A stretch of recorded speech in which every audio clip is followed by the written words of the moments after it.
are in listen-only mode. Hi, everyone. Welcome to today's webinar. Today, Matt Seefeld will be presenting Introduction to Financial Clearance Workflow Automation. I just have a few quick instructions before we get started. During the presentation, audience members will be muted to prevent disruption, but we do encourage questions throughout the presentation. You should see a question panel to the right of your screen, similar to the one shown here. If you don't see it, you can access it from the control panel at the top of your screen. Please submit your questions there anytime, and we will address them at the end. Now, Matt, I will let you take it from here. Thanks, Ashley. Welcome, everybody. Appreciate you dialing in later on the East Coast here, earlier on the West. Just background on me, I've been in healthcare for over 20 years, but my primary focus has been in revenue cycle consulting and technology development and deployment. At MedEvolve, I've been here since early 2017. I'm responsible for all the RCM operations, all of our workflow and analytics solutions, and business development for MedEvolve.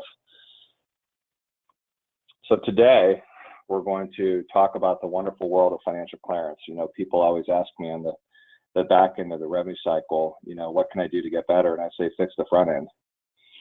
And, you know, it's in interviewing, really over the last 20 years for me, to be able to see the disparity in process when it comes from the point of scheduling to the point of check-in and check-out, how many things can go wrong, and how limited the work drivers, and more importantly, how limited the analytics around those processes are. You know, it's something at MedEvolve we've spent a lot of time, energy, and money over the last couple of years really building out workflow technologies that automate process and transparency solutions to tell you whether things are working or not. So we'll take a look at financial clearance. We're going to take a quick glance at the technology, and then we'll wrap up with summary and questions. All right. So just some leading questions out here.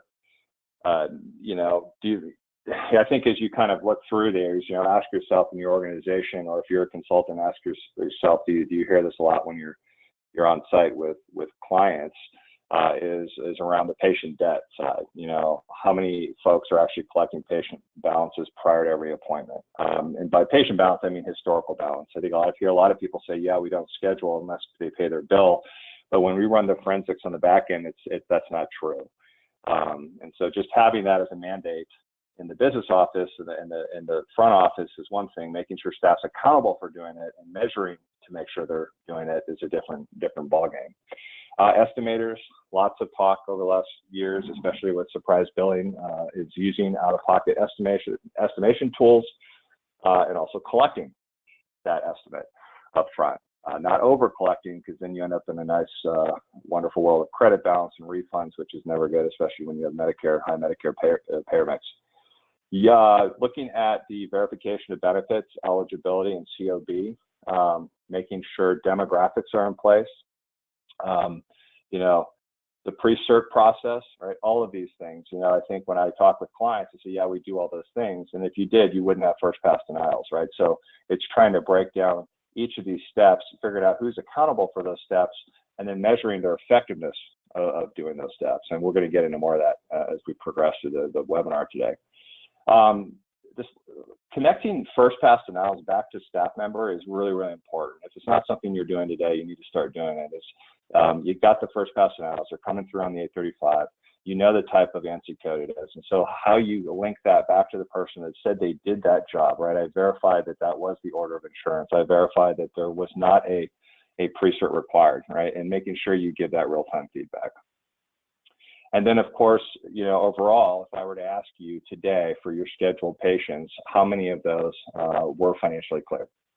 I think a lot of folks would say, well, everybody was, and we know that's not the case. And so how quickly can you assess your clearance, right? Visually, do you know whether someone's cleared financially to be served or not, right? And we're going to talk more about that here shortly. So let's just back up a little bit. These are the 6 areas that MedEvolve breaks down as critical components to the process. So really looking at the everything from the schedule to the pre-reg to check-in, and in some cases check-out, these things have to occur. Ideally, all of this is done prior to the visit, but we understand with healthcare today, it's sometimes difficult to do these things prior to the visit, especially if you see more same-day add-ons or your doctors like to add patients throughout the day as their schedules open up, or next day add-ons. It gets harder and harder, especially for larger complex organizations. And if you're joining on the hospital side of this webinar, then you definitely have an upward battle because of the emergency room and a lot of the cases you don't control, right? Direct admits and such. But for the ones you do control, are you doing these steps? Verify benefits, verify eligibility, verify COB. Benefit coverage is key. It's amazing to me how people say, yeah, they have Aetna, but do they have the benefit for the service you're about to deliver? That's a different story, right? And then obviously COB is important. Insurance changes all the time. I'm in MedEvolve, I think I've been on 3 insurances in the last few years. And so, and even recently we just changed again. And I've already been to the physician twice this year, and nobody asked me proactively if my insurance changed. Now I know what happens if I don't give my new insurance. So I'm that guy that goes ahead and does that, but I'm also the guy that probably pays the copay too, because I don't want to end up in collections and have my credit score dinged. But most patients are not initially going to be like that. So you have to do this on the front end, especially for new patient visits, especially for your surgeries, your high dollar infusions, your high risk procedures. Demographics, in the old days, I say old days, but get the address right. Otherwise it becomes return mail, right? There's a cost for return mail. You just spent 70 cents sending this piece of paper out in an envelope, and now it's coming back to me. There's still value there, right? You have to make sure you get demographics right. More importantly nowadays, because of patient engagement, is you need to make sure you get the mobile phone and the email address, right? Patients want to be communicated to virtually. Nobody really wants even phone calls anymore, right? They want text message. They want to view their bill through a link. They want to pay their bill through a link for those that are willing to pay, right? I get in debates a lot of times with clients like, well, I've got more baby boomers. I've got older generations. People don't like it. I will tell you right now, in my experience, even folks, and I'll call my parents out here, my parents' age and older, they still like to be able to use the smartphone as needed. They like the appointment reminder. They like those things. And so it's definitely worth getting the right information up front so you can use all these really cool patient engagement technologies that every vendor in the world is promoting right now, right? And that's going to be important. Authorization, referrals, making sure that you get those in place, making sure you understand what is required an author referral. And that's obviously that really speaks for itself. There's nothing worse than seeing clients that have hundreds of thousands of dollars being written off every year on their P&L to no off and no pre-cert adjustments.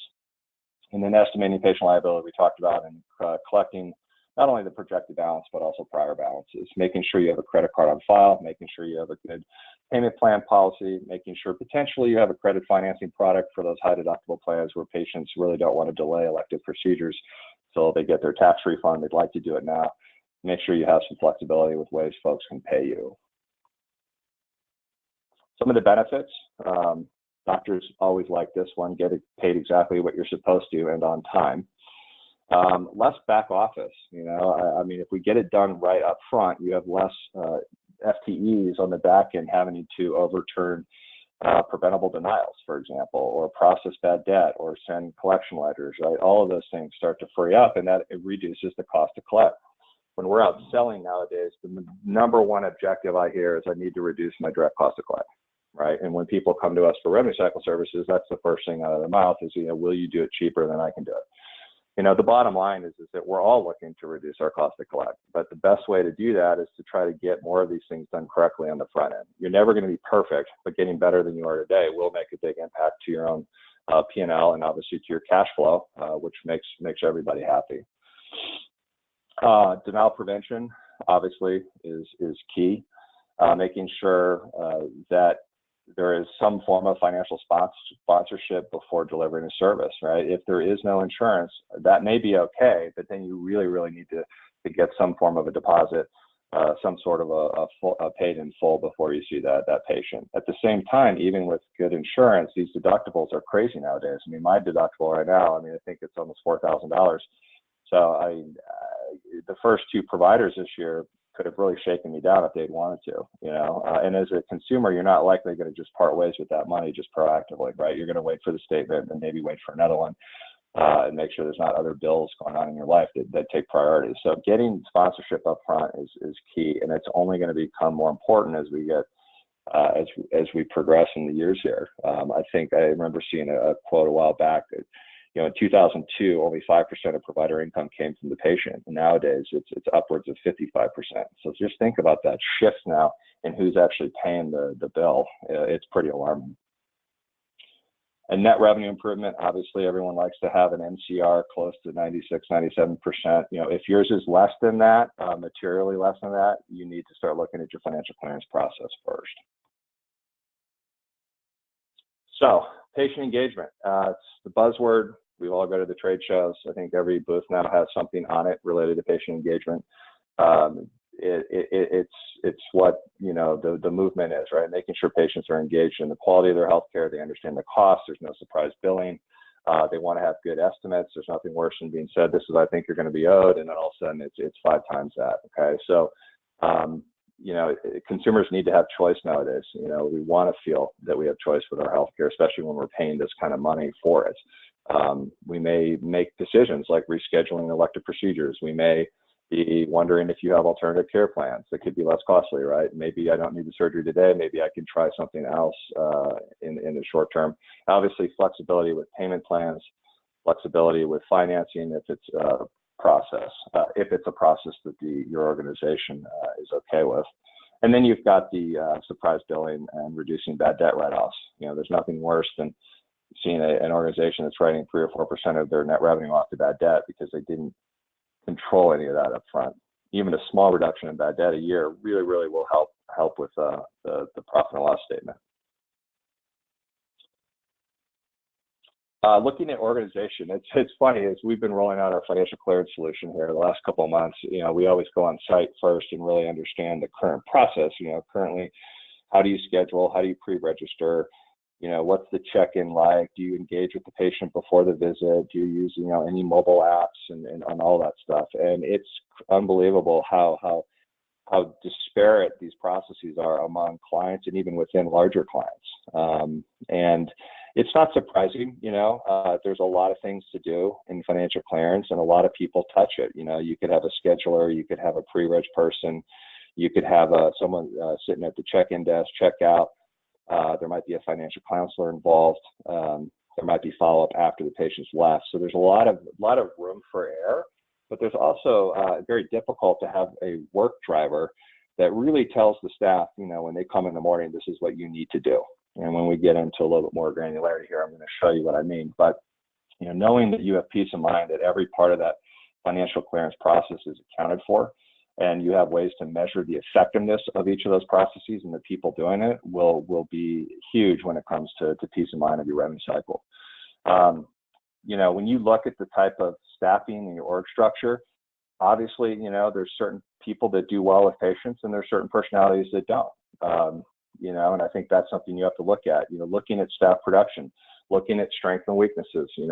I always say capabilities and willingness, right? If somebody's willing to do a good job, but they're not capable of it, the question is, can I train you up in a reasonable amount of time? If not, can I move you somewhere else to really take your desire to do a good job and put it somewhere where you'd be effective at, right?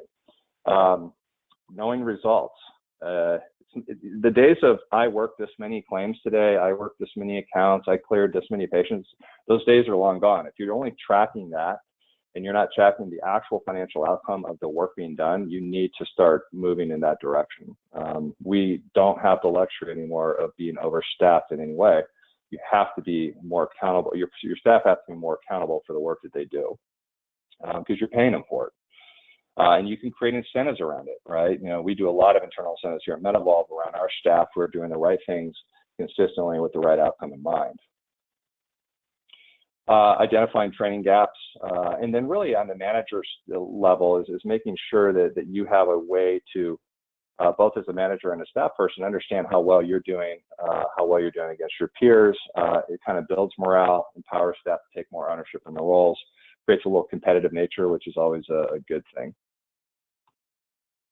So I'll throw some examples in here. This was a quote from one of our large urology clients, Marianne Thompson. For those of you that listened a couple weeks ago, we did a webinar for MGMA on AI workflow automation, analytics, and what it's done for the organization. Marianne's been great. Mid-Atlantic's been great for us. They really incubated this financial clearance solution. They were the first to roll it out.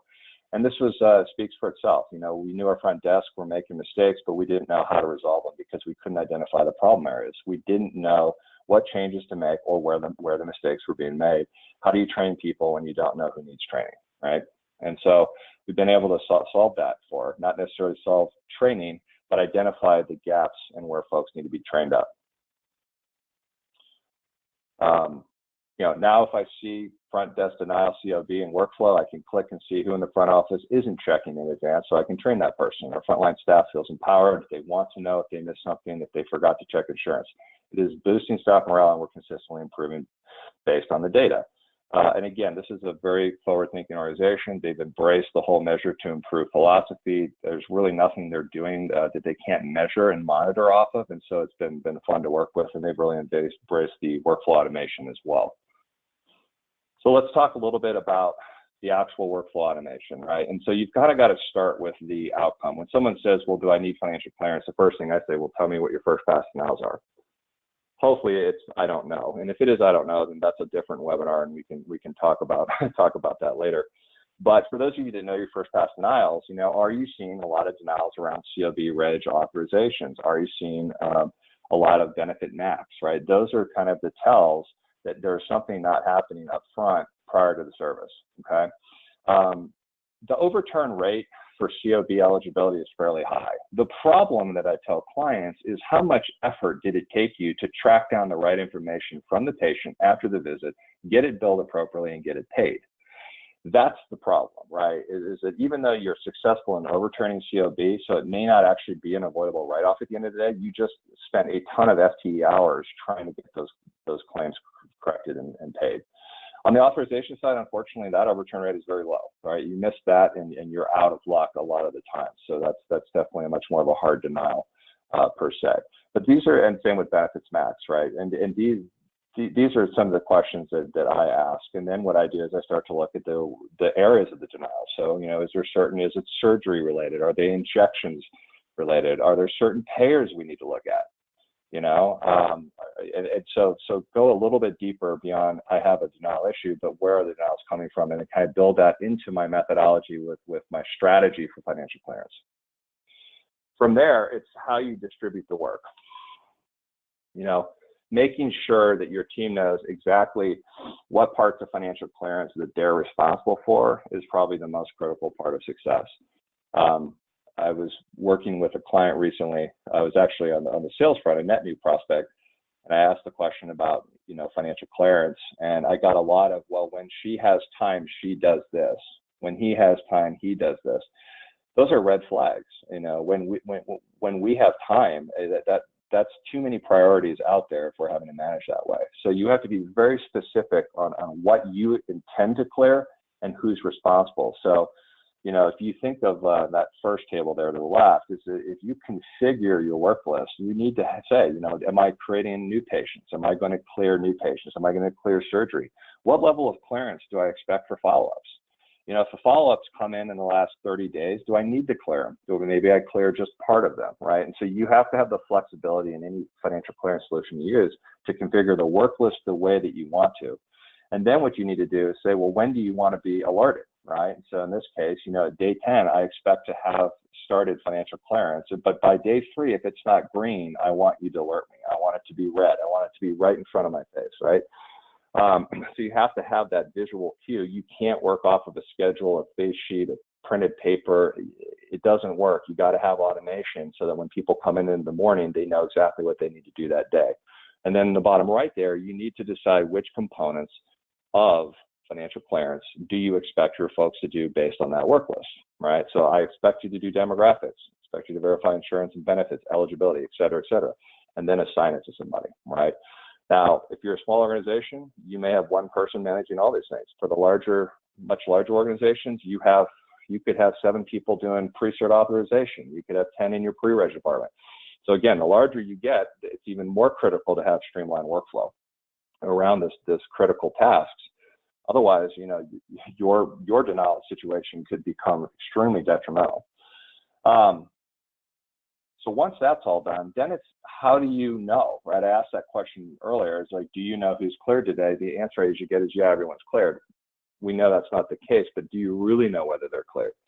And so, you know, as an administrator, as a manager over these areas, you need to have peace of mind that you can come in the morning or any time of the day. You can look at a scheduled date, you can look at an appointment slot, and you know whether they're red, yellow, green, right? Green, we're good to go.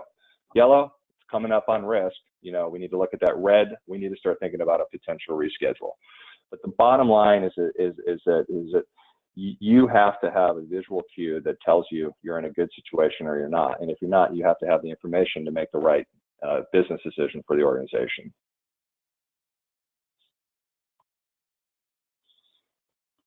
How do you track the work that's being done?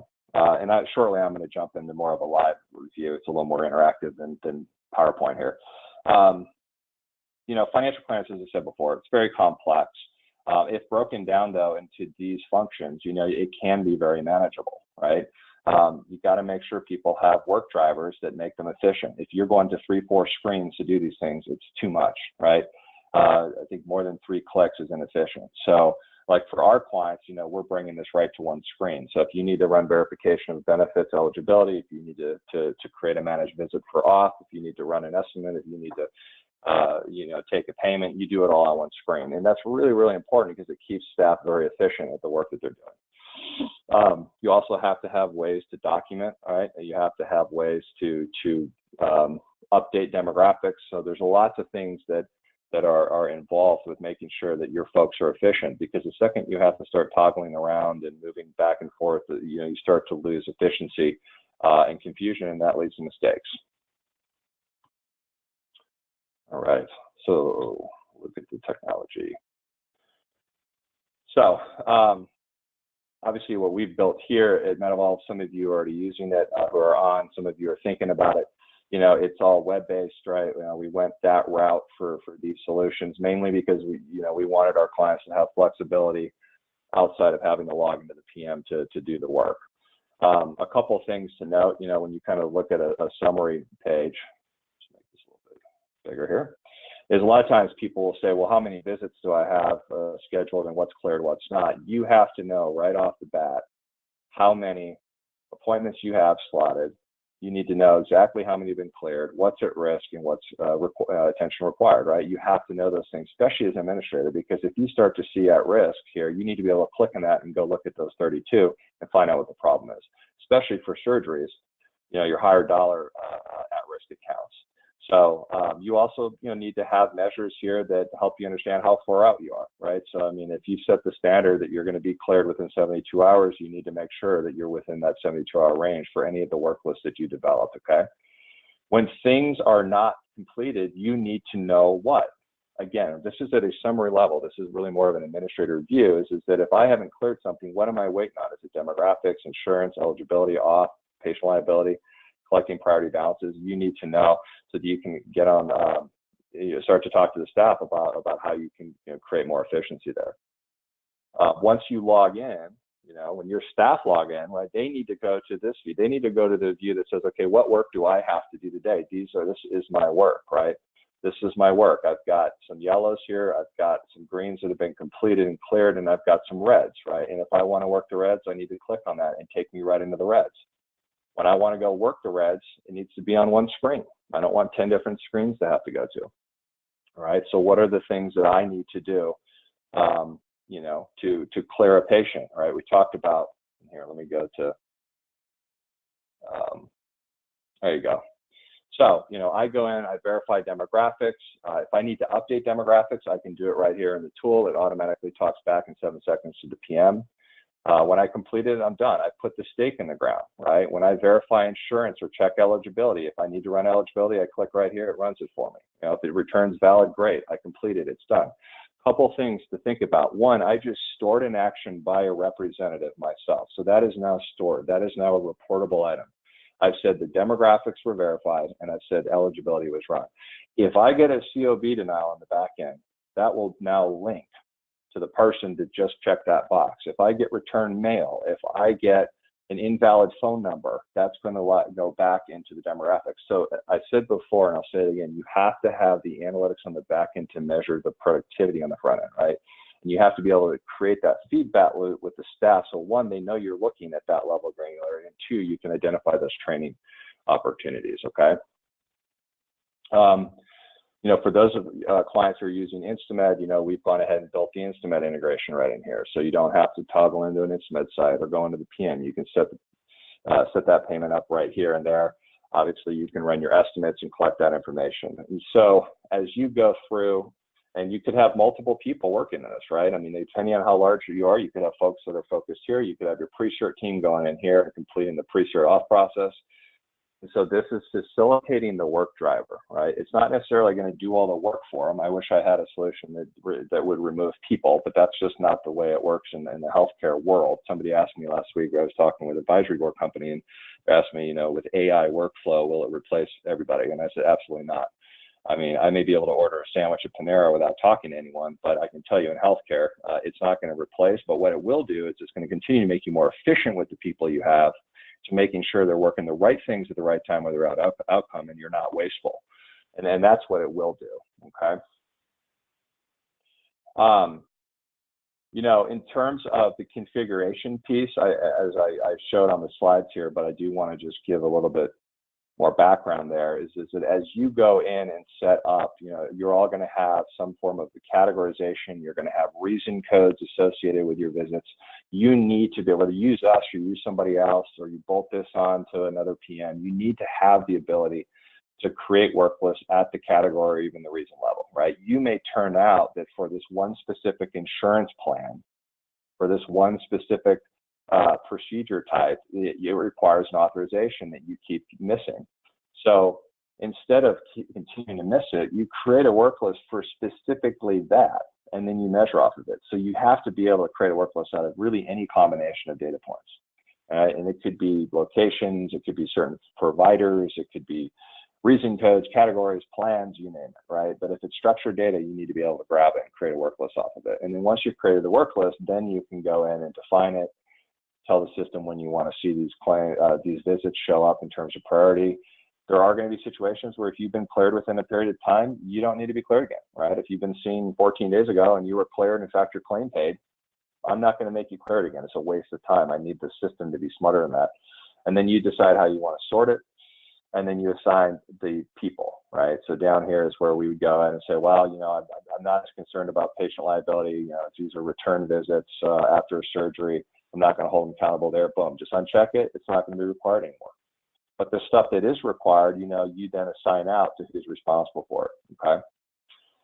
So there's a lot more to get into on it, but at the end of the day, what we've decided is all of our workflow management suites in the cloud now, for whether it's the AR insurance, the AR self-pay, or credit balance, and then now we've moved to the front end of the revenue cycle, which is the financial clearance piece, all of which have real-time integrations to the PM.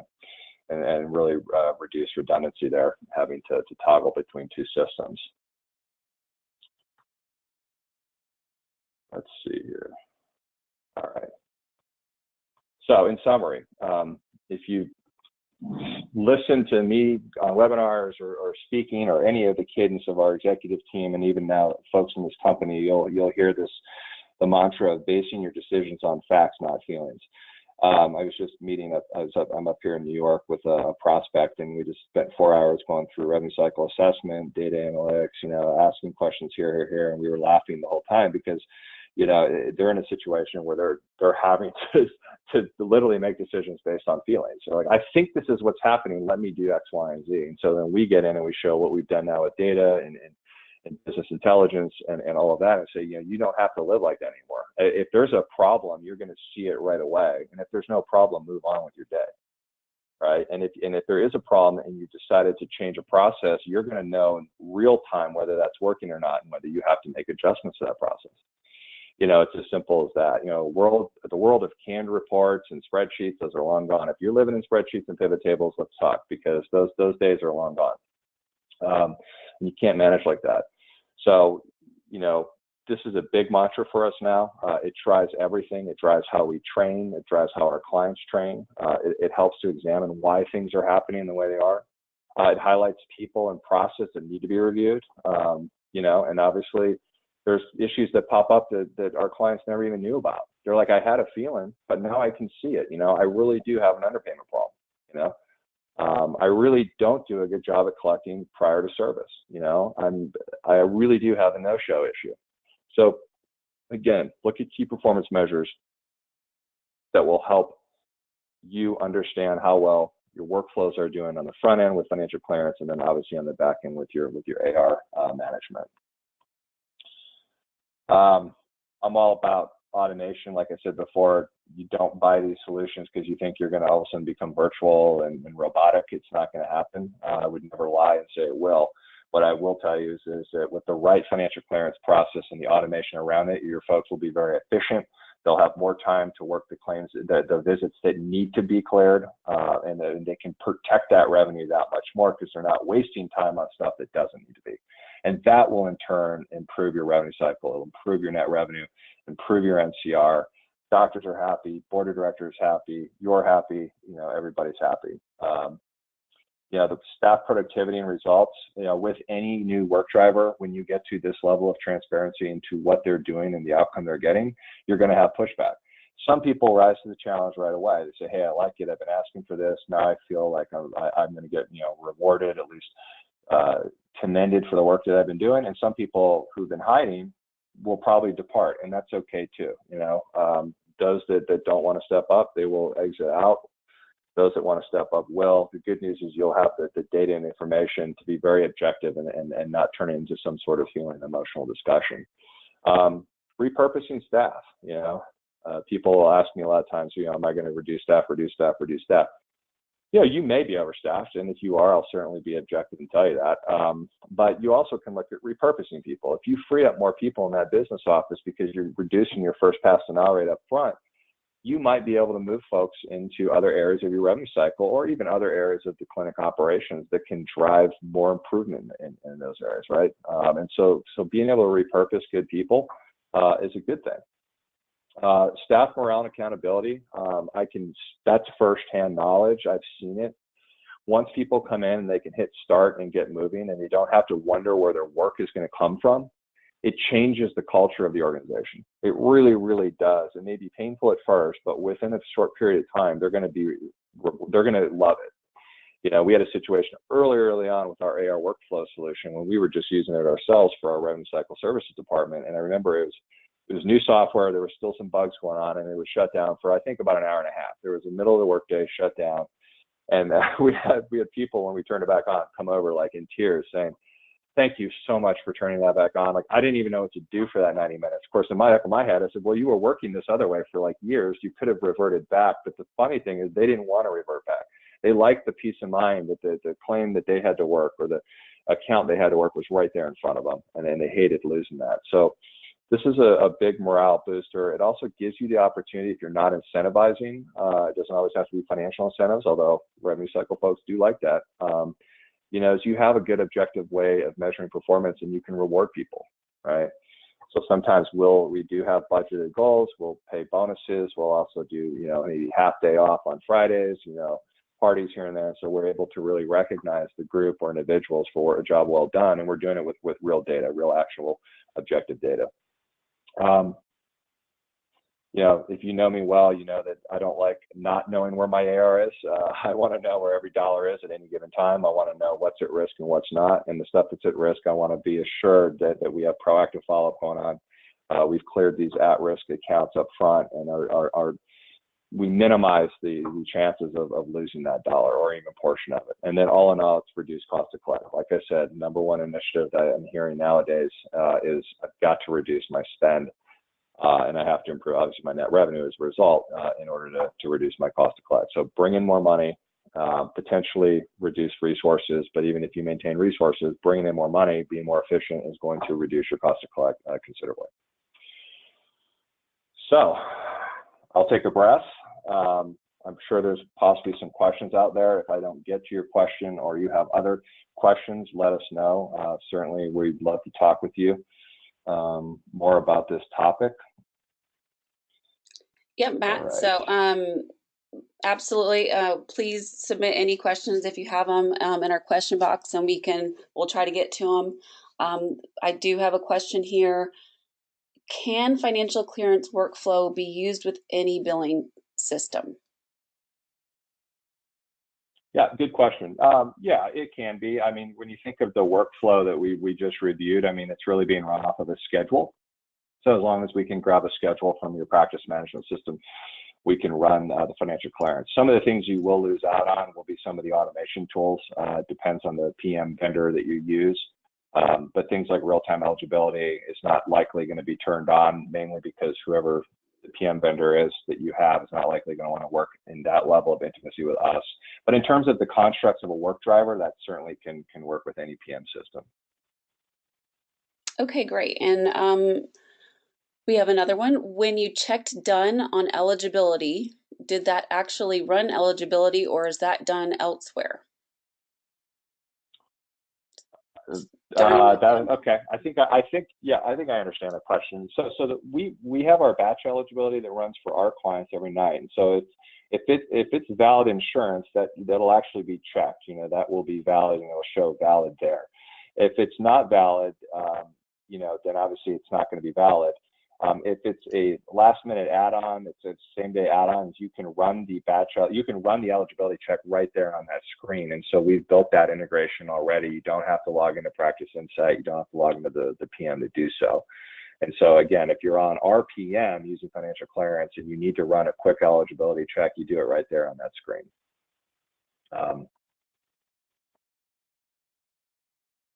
Okay. Okay. I think so. How would I know what's been cleared and what hasn't been? Yeah, good questions here. Well, call me out. So when I was on that screen earlier, just go back here.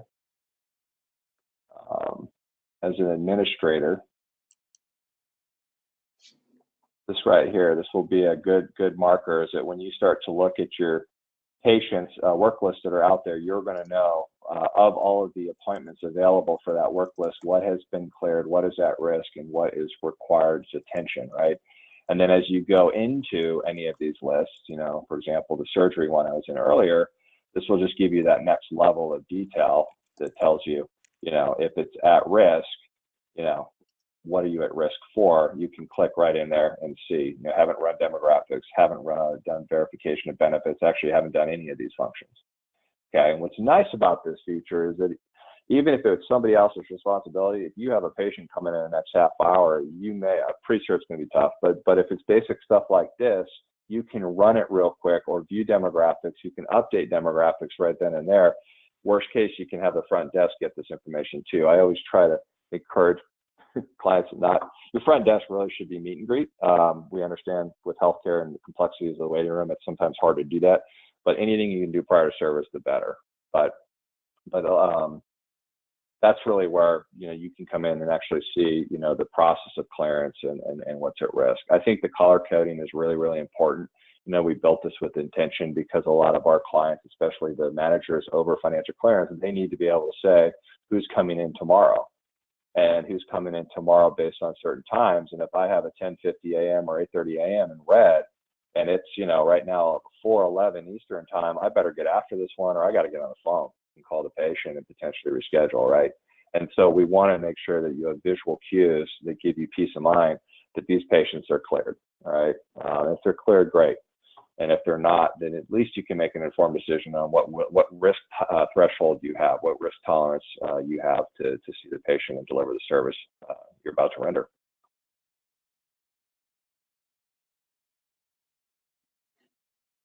Okay. Anything else? There is. It's a quiet group today. There is another question, actually. Where would we view the benefit info or authorization info? So you would still pull the, we're actually right now we're looking at some integration with some partners that can bring in more automation to the whole pre-cert auth process. Right now you would still go and and look at the benefit through the insurance website, same portals that you guys are using today. But that is something, as we look at our 2020 roadmap, is how do we bring more automation around pre-authorization or prior auth and pre-cert. So that's a big area of focus. I see a lot of vendors touting auth automation. I think you have to be a little bit careful with what extent that actually is. I mean, automating the paperwork is one thing. Automating the actual auth is a whole different ballgame. So, we want to be careful, like we are with any partners, before we just jump on the bandwagon and we find the right one, delivering the right outcomes for their client base that we can build bidirectional integration with.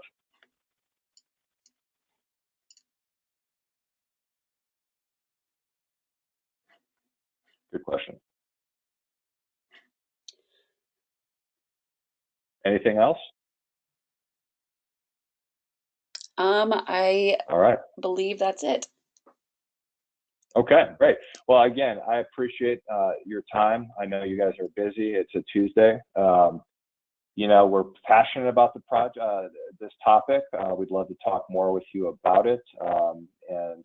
In all my years, this is the one area, and I've told this folks, I really, really like what we're doing with financial clearance, because it's the one area of workflow automation I've never really been able to build out until I'm here. So we're excited about what we're doing here, and we're excited to talk with you all if interested. And even if you just want to give us a rundown of your current process, we'd be happy to give you some advice on what we've seen work and what we haven't seen work. So thanks again. This is our contact information. As always, reach out, and we look forward to hearing from you.